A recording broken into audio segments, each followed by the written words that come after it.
Do you wanna get into the ESPN brought out their all century list, all century team. We talked about that over the weekend. You wanna talk about that? Oh, you got to pull it up somewhere? I ain't got it in front of me. I got it. All right, go ahead. All right. All right. So ESPN put out their all quarter century list. PFF also did theirs, but we'll talk about the ESPN one. Talked about the rosters for the best teams, the best players of the 21st century up until this point. Some of which were kind of obvious, others were very controversial. One of which is a Chief, so I thought you might have some very interesting things to say about him and maybe even defend him. Hey, if you got a link to it, send it to me. I'll pull it up. All right, got you. Send it to the messenger. Yep. All right, just send it. But as I pull it up, go ahead and kick it off at that top of that list, Randy. Okay, so quarterbacks, they did 3. I'm not sure what metric they use to determine like how many players per position, but for quarterbacks they went 3, and not very surprising. Tom Brady, Peyton Manning, and Patrick Mahomes were the 3 that they chose. I think that they all make sense in terms of the relative dominance over the last quarter century. Tom Brady obviously having 7 rings within that time. Peyton Manning having the most MVPs. Patrick Mahomes having 3 championships, never missing an AFC championship game. You know, running basically the entire period after Brady. There are some other names, obviously, you could talk about and maybe debate. Like, you could debate Manning versus Rodgers or Manning versus Breeze. Do you have any thoughts on the quarterback so far? Pretty standard.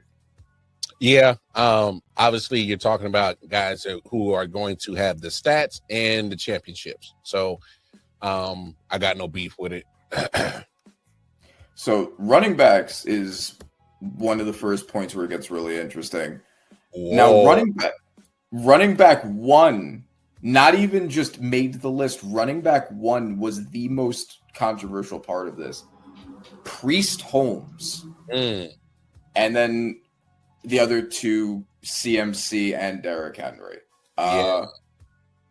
So tell the people about Priest Holmes. Okay, so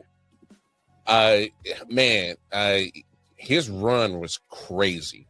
All right, that he had. A lot of people forget he was behind Jamal Lewis in Baltimore, but when he got to Kansas City, Dick Vermeil was able to unlock something crazy out of Priest Holmes. I mean, broke the single season touchdown record. I mean, the guy, he was behind a great offensive line here in Kansas City for majority of his time. Like the run he went on from 01 to 03, just those 3 seasons, crazy numbers. I'm actually kind of surprised that he made it over LT. I'm actually surprised about that. That was one of the people who people brought up as really not LT. Yeah, LT, Adrian Peterson. And Marshawn Lynch. Man, so many names that I think in that period that this is going off of, and they chose. Look, he was a touchdown machine. So back in those times where if you were doing fantasy and you had Priest Holmes on your squad, he gets you some touchdowns. So, and I think that's probably why the writers, whoever did this, whatever formula they came up with, they used that. But the only problem I had with Priest is towards the end of his run, his career got cut short, took some bad injuries, and just was never the same. He tried to do a couple of comebacks, and it just wasn't the same. He was like, nah, this ain't the same dude. So, they clearly valued peak over longevity with that for sure. Oh, yeah. And which is, I mean, I guess it makes some sense with running backs, right? Because a lot of them didn't have crazy longevity. So I guess I understand that, but I don't even think I would have put CMC over LaDainian Tomlinson. I don't like LaDainian Tomlinson would have been the first one that I thought of. Peterson probably also. You So said I'm Lynch. I was surprised that even if you're looking at CMC, and don't get me wrong, I love his durability. Not his durability. Probably one of the knocks I got against him is the durability. Yeah, his versatility. Thank you. That's the word I was looking for. Yes, because that's pretty much unmatched. For me, the only person that's really matching his versatility is Saquon and at times Bijan Robinson. But from the entire 21st century, you want to talk about versatility, LT. That's another thing that he even has there. Yeah, I think it's a little funky. Henry, I think, has to be there just because, I mean, he had the 2,000-yard season in Tennessee of all places, where he's been just consistent dominance for a really long time. Doesn't have a horrible injury history either. Like, he has good longevity. Yeah. But I think LaDainian Tomlinson and Adrian Peterson probably would have made sense to join him. Maybe also Marshawn Lynch. The crazy part, it's not like they forgot about LaDainian Tomlinson. He just made the practice squad. See, but the crazy thing is and Priest Holmes and LT were both doing their damage at the same time. And LT just carried his on a little bit longer than Priest Holmes. So that's why I'm surprised at that one. Yeah. And again, you want to talk about touchdown machines? How about the single season touchdown? Like, I thought you might be able to make a good case against him. No, because at the time Priest Holmes owned that record. Year later, LT said, "Nah, I got it, pimp," and he broke his. So it's kind of like if you're doing a comparison, I love Priest Holmes, but his run was just it got cut short. LT he got the longevity for me, and he was still productive on his way out in the Jets uniform. So I just loved his versatility, what he did. End up with a gold jacket, rightfully so. And Adrian Peterson, the only knock I got against Adrian Peterson is the ass whooping he gave his son that he got in trouble for. I saw that fight he got in the other day, and he ain't no boxer, so he should have. Yeah. If this was an all human beings team for the 21st century, he wouldn't have made that. But then a lot of football players would. Hey fam, I saw that video the other day. I said, "Hey P, come on, man. I know your son looking at this shit like, hey man, hey, why ain't you whoop his ass like you whoop me?" Like, he needs smaller opponents. It was unfair. He was too grown.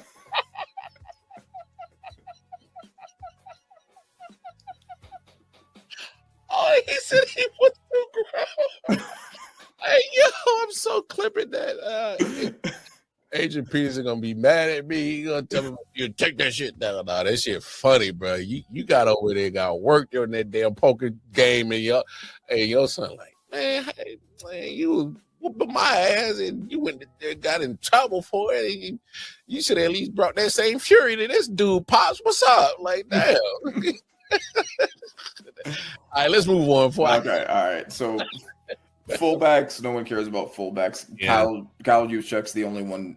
One of the two that I can name. The only other one is CJ Ham because I pick him in Madden because I like the name CJ Ham. But we can skip that. That probably makes sense. Now here's the gusto right here.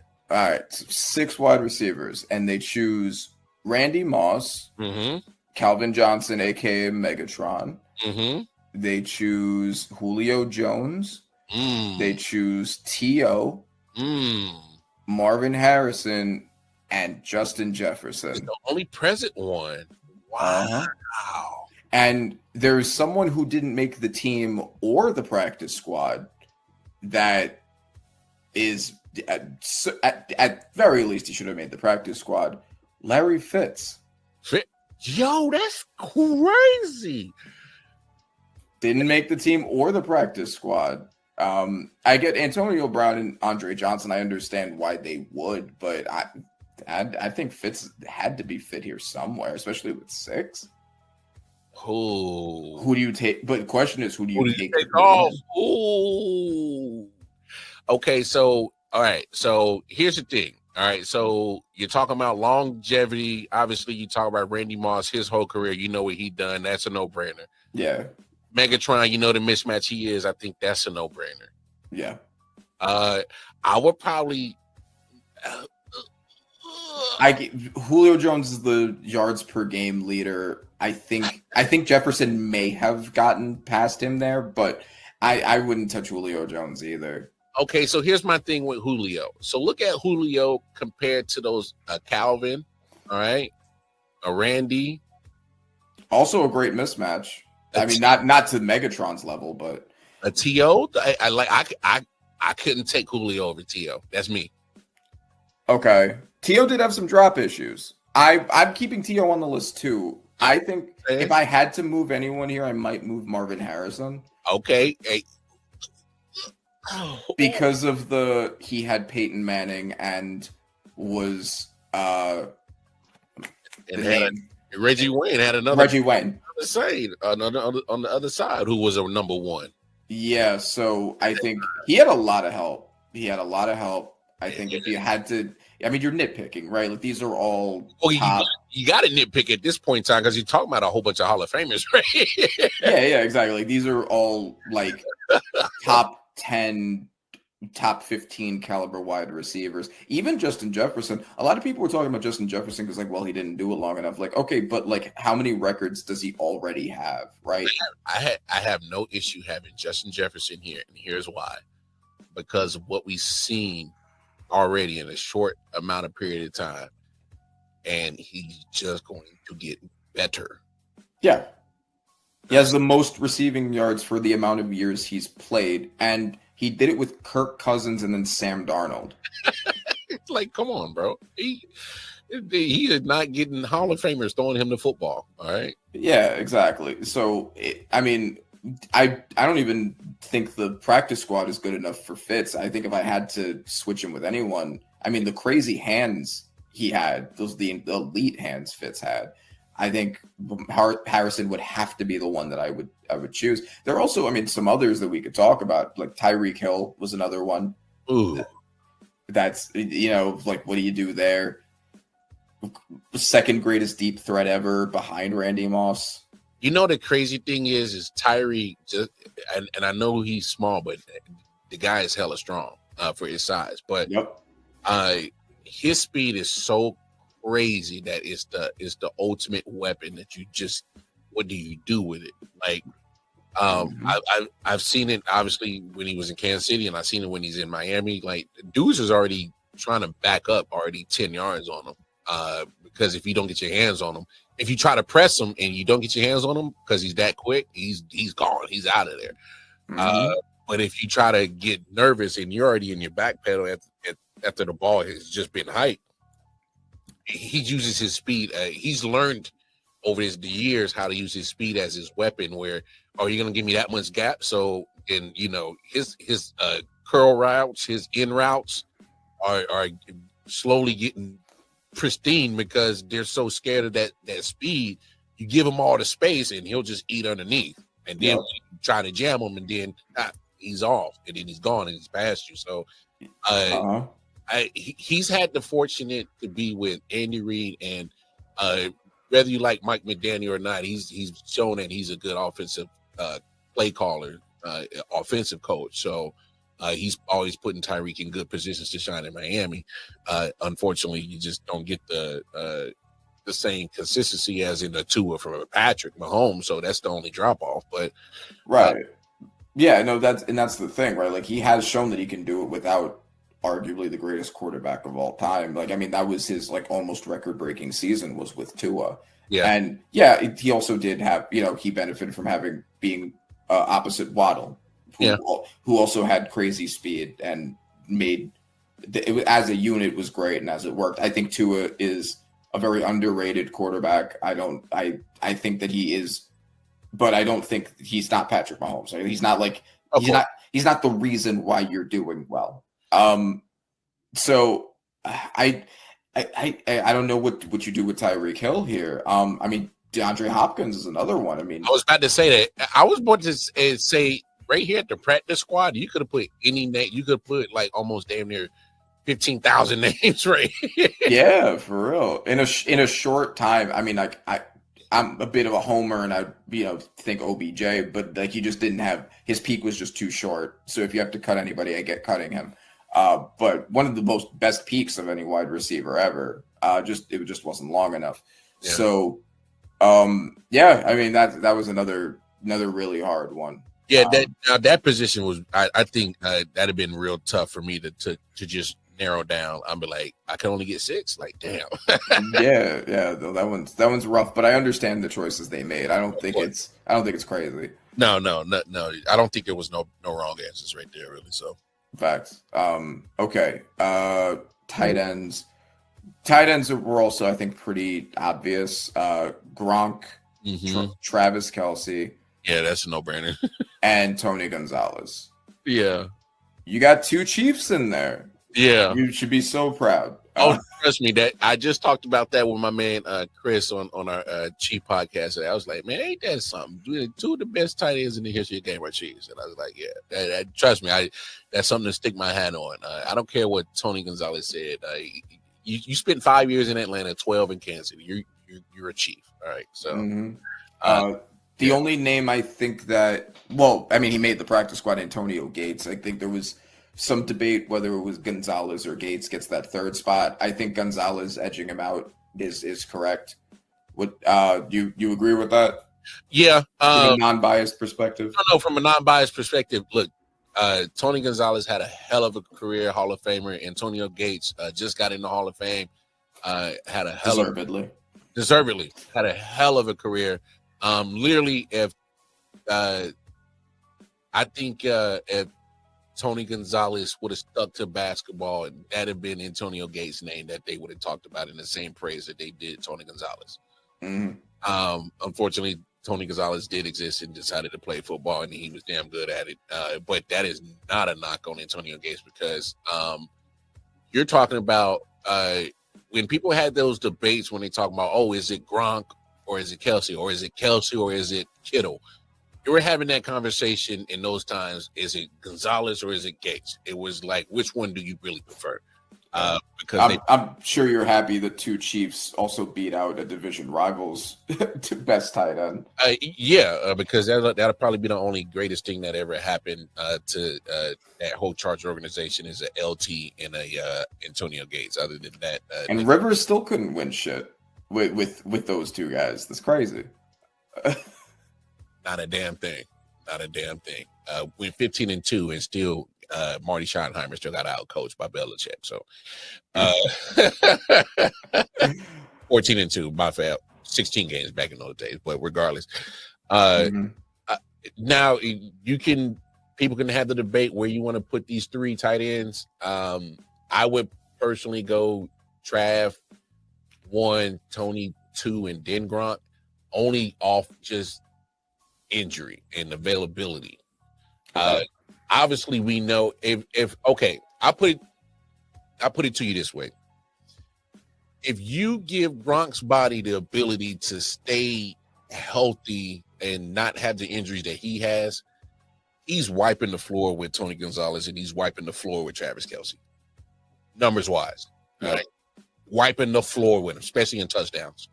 Gronk was just such a freak athlete for his size, and such a mismatch. Like the ultimate mismatch in football was probably Rob Gronkowski, and he was the all-around tight end too. Like he was also a great blocker. He loved blocking. He loved getting dirty and getting physical. That was his game. But damn it, if when it came to when Tom needed a play, you knew he was going to 87. And the problem is you had nobody on your roster to stop him. Nobody. You can't put a defensive lineman on them. They don't have the agility. All right. There's not a defensive end freakish athlete enough that probably could have stuck with him. All right. It's not possible. Linebackers not fast enough, and they damn sure probably weren't big enough. The guy was 6'7", like almost 240. All right. Do you think the fact that Gronk, because the tight end position has kind of become being a large wide receiver in a lot of ways over time. Do you think the fact that Gronkowski was able to do it all from the position, whereas Kelsey is the best receiving tight end, but he isn't the all-around guy, do you think that would be a reason for keeping Gronk in the one spot, or do you think the receiving dominance and the postseason dominance is so high for Kelsey that you put him over on that basis? Although, I mean, Gronkowski also a postseason threat. Hey, Gronk got some postseason number 2, so yeah, exactly. So it's mostly how much do you value the all-around game versus the receiving game being better at the receiving specifically. That's when you're splitting hairs. How am I running my offense? If I'm going to be geared to more running the football and being a more balanced offense, Gronk is your guy. And to an extent, Tony Gonzalez is your guy. He was a great blocker. If you're looking for now offense in today's NFL, where, like you said, I'm looking for that tight end that's going to spread the field and pretty much the intermediate routes is all his doing, and definitely that middle of the field is his playground. That's Kelsey. Find your zone, sit down, let me get these catches and get some yak. That's your guy. Tony Gonzalez had that in him too, but with Gronk, just him being just literally, you had zero answers for him. Zero. His body just didn't hold up. If he literally has Travis Kelce's longevity, Tony Gonzalez's longevity, any record that belonged to a tight end would have Gronkowski's name right next to it. Literally, every last one of them. I just think that's how great of a player he was. Yes. When your body fails you, it fails you, and it just didn't give him that opportunity to have that all-time career at that position. He was going to revolutionize that position. Yeah. And now that position has now moved to like you said, a big receiving threat, Brock Bowers is about to be that guy. Yep. He's about to be that guy that's about to take that tight end. He's about to do what we thought Darren Waller was supposed to do. Yeah. Like literally freak athlete. There's absolutely he's way too big for anybody to cover. But now he is like, you know what I'm saying? When you add speed to Gronk, that's what you got with Brock Bowers. That's what I was hoping Darren Waller would be, and then he spent 1 year with us, and then now he's making rap songs. So, hey, and Brock Bowers is a physical guy, so you add that to his finesse game, he's going to tear the damn league up. So, but I like that tight end position. I think that's probably that and quarterback right now are probably the most no-brainers. Yeah. Okay. So for left tackles, because they separated left tackles and right tackles. For left tackles, they did Joe Thomas and Trent Williams. Brainer. Yeah. Trent. Yeah. I mean, yeah. Exactly. Left guards. You don't even got to talk about it. Yeah. Left guards, Alan Faneka and who was the one under Steve Hutchinson? Yeah. That's a no-brainer too. Yep. Center. No-brainer. Yeah, Jason Kelsey. Although Creed Humphrey has the chance over time to surpass him, but right now it's Jason Kelsey. Over time, but he can't beat Kelsey's resume right now. It just wouldn't be possible. Yeah, not yet. Zach Martin for right guard and Arsagan. Yeah. Okay. I think both those make sense. Do you agree? Oh yeah. When you come to the trenches and it's kind of hard to find those guys that are better than him. That's why they had those long careers too. So yeah.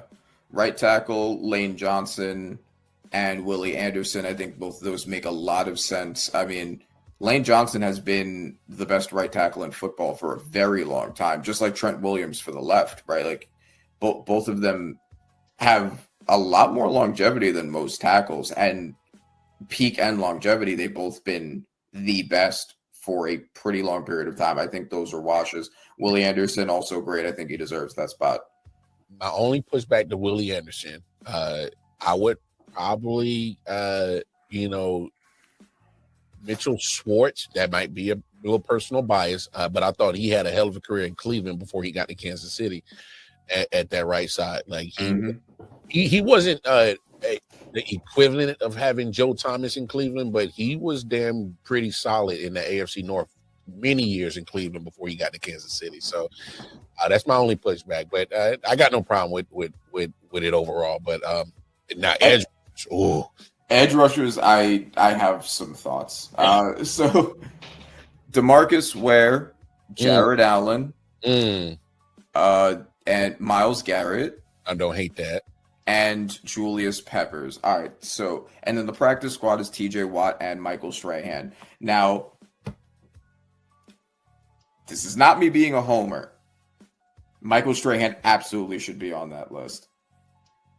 He absolutely should be on that list. That's wait a minute.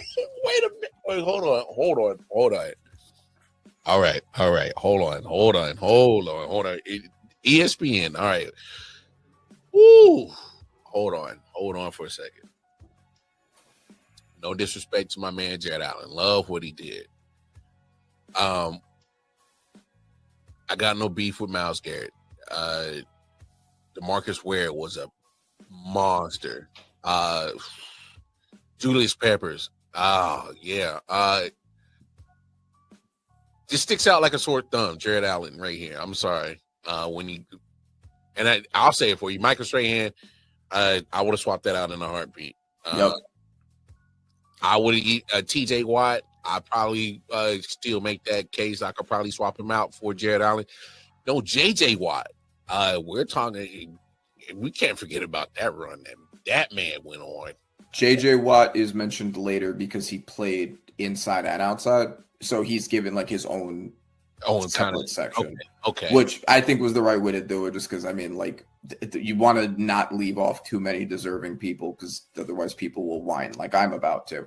How are you going to not have the single season sack leader? I know TJ tied it, but for a long time, the single season sack leader. If people want to discount Eli's contribution to that Super Bowl, Michael Strahan was the best player on the team for a Super Bowl run. As did the widespread opinion on it, since they discount Eli's contribution, and they said, well, the defense is what held Brady to such little points. This is wild, bro. Strahan absolutely should be on that. I would put him over everybody that made it. I think he should have been edge one. I think that's crazy that he didn't make it over those guys. All great guys, but Strahan's better than all of them. I don't care what nobody says. Nah, I did love some Julius Peppers. Loved his game. I'm just like, wow. And there's probably some names I'm already, because I'm so baffled about how they came up with this list that I'm probably even forgetting. Julius Peppers was a great player. I feel like if you had to make an argument for knocking off anybody, you could argue like Peppers was a bit of a compiler. Like he was less season by season dominant than the others, and a lot of his sack totals came from compiling. I'm not saying that I would choose him to be the one to take off, but I think you can make an argument for him under Strahan on that basis. Myles Garrett, I just don't think has done it for long enough and been dominant for long enough. I mean, there's a debate whether he's even the best edge over TJ Watt, or has been for the past few years, right? So, does he necessarily have a more impressive resume than TJ Watt? I think you can make an argument for either of them. And then you have Jared Allen. I agree with you on that. That's crazy, bro. Give the gap tooth sack leader his deserved spot on the throne, man. That's crazy. I mean, I know Khalil Mack. Yeah, no, Khalil Mack was another one. I remember there was a list of people that were like, why not this guy? Who was this? Khalil Mack was another one. Jason Taylor, some people mentioned, but I don't think you need to shove him in there. No, no, and no disrespect to Jay Taylor. I love this game, but I'm not. I mean, honorable mention to White Freeney if we're talking about this time period. Yeah, Dwight Freeney was another one. Terrell Suggs. Yeah. I'm like, oh man. I'm like, I'm burying the lead here. The other one aside from Michael Strahan that should have made it, Von Miller. Yeah, he's not on there. He's not even in the practice squad. Yeah. I think that of all of them that need to be completely redone, aside from running backs, I think this is Michael Strahan and Von Miller should be edges 1 and 2. You could pick either of them, but I would take all of them before them. Yeah, that one, hair scratcher for sure on that one. Let's move to D tackle. What we got right here? Aaron Donald. Aaron Donald, obviously, I don't think there's any argument against that. Calais Campbell, I think makes a lot of sense.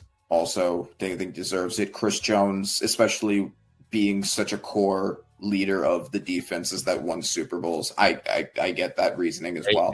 Hey, look at this bottom line. If Donald doesn't exist, that tells you all you need to know about Chris Jones. All right. Yep. Kevin Williams, Cam Hayward, practice squad. D tackle, I think this one's pretty spot on as well. Yeah, this one's on the up and up for sure. Yeah, I got no beef with Calais Campbell. We got to remember he's been doing it for a long time and still going. He won't call it a career, but he still finds a job. So that's okay. So they separated it. Okay, defensive tackles and nose tackles. They're calling them different. Hey, Vince Wilfork. Vince Wilfork. Yeah, I mean, like, of course. Hey, because I'm like, hey, that was that makes sense. Bro, put Dex on the practice squad. They didn't even give a practice squad. Like Dex would be your practice squad guy. Like I'm not gonna say that he needs to be over Wilfork, but he should at least be mentioned, right? Like, when's the last time a nose tackle has been as dominant since between Wilfork and Dex? Mm-hmm. So here's what you said when they did the versatile defensive lineman is J.J. Watt. Yeah, which makes sense. I mean, yeah. I think that was the right move. That way you don't have to have him fighting. I mean, like a pretty right, because like if you're treating JJ as an edge, then I think Strahan, Von Miller, and JJ all take 3 spots over the people that they actually chose. Right, like. I got you. I feel you on that one. For sure. And then linebackers time. Ray Lewis, obviously, he's the best linebacker ever. Sugar. Bobby Wagner, I definitely don't hate that. Don't hate it. Oh, Brian, come on now. Oh, my gosh. Levante David. Oh, my goodness. Luke Kuechly. Oh, my good. I think they also got that one pretty spot on. I think that I can't think of anybody who should have been on over any of those guys. I mean, no. And the fact that you got to put Derek Brooks on the practice squad is crazy. Loaded position. Yeah. Luke Kuechly was a monster. Levante David is still a monster and still playing. Brian Urlacher, fucking monster. Bro, Bobby Wagner still not last year, but the year before, he led the league in tackles still as an elderly gentleman. Still playing. And Washington made it a priority to bring him back. Mm-hmm. Still playing. And then come on, shut up. Like, come on. Yeah, that was spot on. I like that one. I like that. Cornerbacks. All right. There's a lot of people, and there's one person who you're not going to see, who I'm going to bring up, that was a big discussion point. All right. So Darrelle Revis. Of course. Yeah. Champ, yeah. Of course. Leader in pass breakups. Got to take him. Rondé Barber, don't hate it. Let's keep seeing the list because we're gonna see someone who's not there. Richard Sherman has to be there, of course. Legion of Boom. Yep. Pat Pete. Charles Woodson's not there. That's the name I was looking for. You couldn't have, and he's mentioned in the practice squad of safety because he played both. Yeah, but. Known for the corner before he even made that switch to safety. Yep, and really, you couldn't have taken either Rondé Barber or Patrick Peterson out to put him in. Like probably Patrick Peterson. no, you couldn't squeeze in Charles Woodson. Yeah, I'm kind of shocked by that one. And no disrespect to Rondé, that's the one that looks at, for me, kind of sticks out more than anything. And it's not hey, great Hall of Fame career Rondé Barber had. I'm not, if I'm thinking Charles Woodson, I'm weighing the options. I'm like, I might mess with Charles a little bit more than I would Rondé.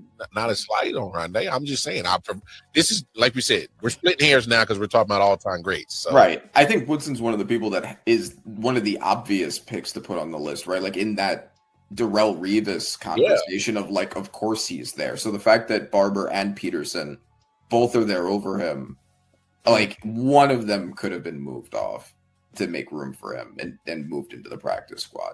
Yes. Like they put Jalen Ramsey in the practice squad, which, you know, I get it. But like, again, over Charles Woodson as a corner, I get that you mentioned him as safety. Was that just to make room for more corners? I guess, but I mean that can be applied to a lot of these corners, especially when you get older. But you still got a little bit of juice left. They've always moved to safety. That's always been the move. So I mean, if I don't know, man, I just, yeah, that's kind of wild to me, especially because I've always held Charles Woodson in that same regard as a Champ Bailey, as the Darrelle Revis type of corners. Yeah, he's I think pretty arguably a top at least 5 corner of all time. You could argue that he's like right there with Deion. I think a lot of people do have him right there with Deion. I think deservedly. All-time interceptions leader. Here's a name I'm surprised didn't make this list. Where's Asante Samuel? They give you any consideration in that on this one? I would have at least gave Asante Samuel some consideration on this situation. I would give him consideration. I don't know if I break him over the people who were here, but I think at the very least you have a conversation about it with. You can have a conversation between him and Rondé. Yeah, I think you can. I think you definitely can. I think I agree. I don't think that's a wash either. There's a lot of talent there. I'm sorry, single season interception leader Woodson. What was this stat? I think that was it, right? Yeah, I think it's crazy to leave him off there. That's crazy. Okay, so here's my only question, ESPN. If you did 6 receivers, you should have gave us 6 corners. Yeah, exactly. Like, especially if you're making these judgment calls, right? Like, don't shoot yourselves in the foot. So then, if we're doing it correctly, it should be the 6. If you're going to keep Rondé, then throw Charles Woodson in there, and then I'd have been totally fine with still keeping Jalen Ramsey as a practice squad. Or you could have. I don't know if it's too early to throw Sauce Gardner in there. Not sure. I'll let other people have that conversation. Yeah, I think he's on the trajectory to be there. I think just because he was off of a down year, that might have been why they avoided making the presumption. But I mean, came into the NFL immediately, was the best corner in the league for 2 years. Like, it's not a long resume, but there's a conversation to be had just on trajectory. And I would definitely try to find a way to put Asante Samuel name right next to Jalen Ramsey. If not, make the case if you want to swap him with Rondé. But now safeties. Now two are definitely for sure. It's the other 2 that we're going to have the conversation about. Yeah. This one's the no-brainer. Yep. This one, no-brainer. No-brainer. So yep. Those are 2 I wasn't worried about. Yeah. Okay, B-Dog. Earl Thomas. I think if Charles Woodson is a corner, this makes sense. If we're treating him like a safety, he should be here over one of them. So I think that's also another reason you make Woodson a corner, right? I think that there's more room for corners with the people they have than with safeties, right? Like, I think you can more easily be like, we don't need Rondé Barber, we don't need Patrick Peterson. I think with these 4 guys, I think it's hard to make an argument for excluding any of them. No. I once I saw him, I'm like, okay. I'm like, okay. I just needed to see the last 2. The first 2 was I just need to see these 2. Yeah. Who are you going to put right here? And I don't hate it. Brian Dawkins, I love this game. Tone setter. Tone setter. And then all around guy too. Oh my God. Safety with that kind of sack total, right? Like you put it versatile, put him anywhere. I'll never forget this. I never forget this hit. Algie Crumpler, tight end for Atlanta Falcons, came down the middle. Michael Vick threw him the ball, and Algie Crumpler got it. And Algie Crumpler was like 6'6", 280, like damn near was pushing 300, probably was. Big dude. And Brian Dawkins came and laid a motherfucking boom on his ass. And Algie Crumpler, I remember seeing the interview, and Algie Crumpler was like, they asked him, like, "Hey man, what's your biggest hit?" They was like, hey, "Man, you remember what it was? It was an NFC Championship game when Brian Dawkins came in and popped my ass across the middle." And then they showed man, when I said, you gotta be flying and come with so much force to hit Algie Crumpler off the ground. Like literally put his ass airborne. Like, man, you come across that middle fucking around with Brian Dawkins, man, you better have your affairs in motherfucking order, bro. Damn, hell yeah, for real. Hey, your insurance better be pristine, dog, because they take some punishment, bro. This shit was gonna be crazy, dog. But yeah, I like that. Safeties, kickers. Justin, they want to put him on the list right now. Who else would you? I mean, Vinatieri maybe, but like I think you got to put Justin Tucker there if we're keeping it football, right? Yeah, we're keeping it football. Yes, Adam Vinatieri, I see that right there. Seabass, Robbie Gold, Phil Dawson. Look, even Harrison Butker. But look, I got no beef. Justin Tucker. Punters, I don't care. Yeah. Okay, return specialist. Yeah, obviously it's Devin Hester. I don't know. Come on, man. At that same point, if we're talking about his time, Dante Hall. If they put Priest Holmes up there in running back, Dante Hall for Kansas City was doing some crazy stuff at that time on that same team with Priest Holmes as a punt returner. I respect Devin Hester and love what he did.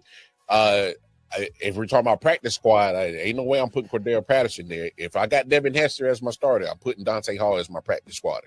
All right. Okay. But I think Hester, isn't Hester the only return specialist in the Hall of Fame, right? Up to this point. So yeah, that's why there's no brainer on this one. What I'm saying is that practice squad, I love you, Cordell Patterson, but there was a guy called Dante Hall that was doing crazy shit. And then Devin Hester will follow that and done some crazy shit. So there's two guys that just you didn't touch as a special teamers, not even close. Special teamers, Matthew Slater, getting long snapper, cool.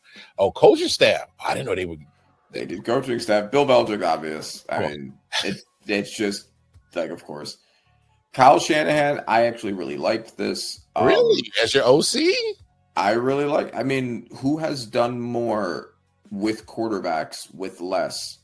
Than Kyle Shanahan. I mean, when you're at the point where people don't even give quarterbacks that play for you credit for what they do because of how good you scheme. Yeah. I think that's elite coaching territory, right? Like you turn bad players into good players. Yeah. Like that's who there aren't a lot of people who could say that they can do that with this level of consistency too. That's fair. Here's my only pushback. His offensive play calling gets kind of a little sketchy in these little crunch times in some of these games. And there's now 2 Super Bowls that he's lost now. Again, he's not on the field. I understand. But you can kind of question some of his play calling when it comes to these crunch times. If you're just saying offensive coordinator, okay, so here's what I'm saying. If Bill Belichick is obviously your head coach, and I can't have Andy Reid right there, I would at least put Andy Reid as my offensive coordinator. Here's my issue with Andy Reid. And Andy Reid's also like obviously an all-time great coach. But Andy Reid never had the level of success that he had until Patrick Mahomes got there. Yeah. I do not think he's as QB proof or as personnel proof as Shanahan. I think that as great as he's had very quality success with past quarterbacks.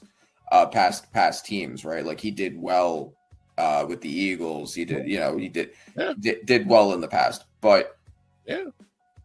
he's now in the conversation for all-time coaches because he got Patrick Mahomes. He was never in that conversation before then. Fair. Shanahan Fair. did that shit with Jimmy Garoppolo. Did that shit with Matt Ryan. Hey, look, you'll get no pushback from me on that. Because Andy, I love the guy. I love what he's done for the squad, but there's been some times I'm like, man, he can be a frustrating coach. I just think that the offensive play calling he was doing in Philly, it was, love what he was doing. Was able to make four consecutive NFC title games, one Super Bowl appearance. So he knows how to coach. Yeah, of course. I don't think it's all Mahomes. Yeah. I love what he did with Brian Westbrook, turned him into a Swiss Army knife. And he has a capability of, good play calling, at times. And look, as a Chiefs fan, and some Chiefs fans hate the truth, I'll be honest and I'll tell them the truth. Look, he didn't start winning until Patrick got there.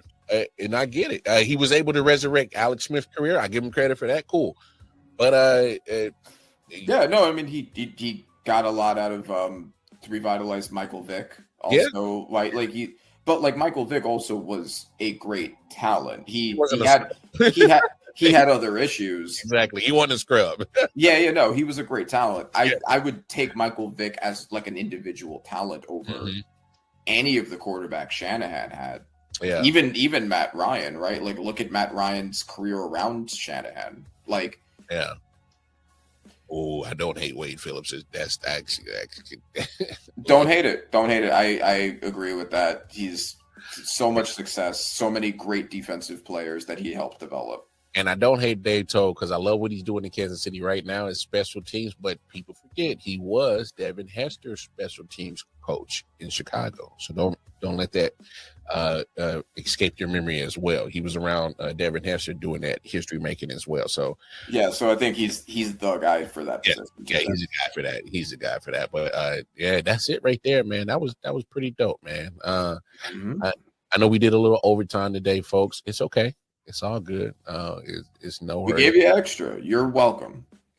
Yeah, we almost gave y'all 2 shows, so it's all good. But Randy, I appreciate you, man, sticking around. Obviously, your free time doing this. I definitely appreciate you in the contributions you bring to ILW Sports. So I definitely want to commend you on that, my brother, for sure.